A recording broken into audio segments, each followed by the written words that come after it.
فأعوذ بالله من الشيطان الرجيم بسم الله الرحمن الرحيم ولا تهنوا ولا تحزنوا وأنتم الأعلون إن كنتم مؤمنين صدق الله المولانا العظيم। বাংলাদেশ খিলাফত মজলিস গাজীপুর জেলা শাখার কর্তৃক আয়োজিত আজকের এই সমাবেশে প্রধান অতিথি আল্লামা মামুনুল হক ইতিমধ্যে আমাদের মাঝে উপস্থিত হয়েছেন।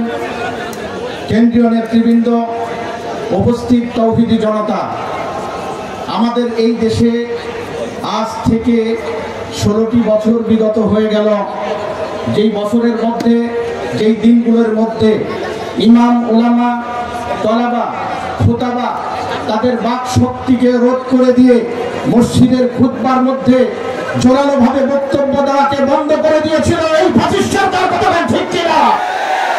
ওলামায়ে কেরাম রক্ত দিয়েছেন, ওলামায়ে কেরাম রক্ত দিবেন, ওলামায়ে কেরাম রক্ত দিতে পারে।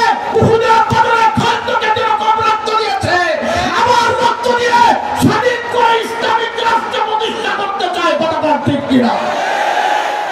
সংগ্রামী সাথী বন্ধুগণ, আমাদের পার্শ্ববর্তী দেশ ভারত, যেই দেশের মধ্যে কুলাঙ্গারেরা, নাস্তিকেরা, মুরতাদেরা, ইসলাম বিদ্বেষীরা আমার নবী, প্রাণের নবী, আমার নবী, দয়ার নবী তাকে নিয়ে যারা কটূক্তি করেছে, দৃষ্টান্তমূলক শাস্তি প্রদান করতে হবে। বরাবর ঠিক কিনা?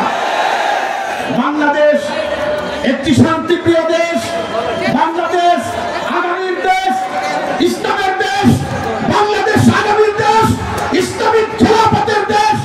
আগামী দিনে ইনশাআল্লাহ আল্লামা মামুনুল হকের হাত ধরে আমরা ইসলামকে প্রতিষ্ঠিত করতে চাই। কারা কারা হাত উঁচু করে দেখায় দেন? নারায়ে তাকবীর, লিল্লাহি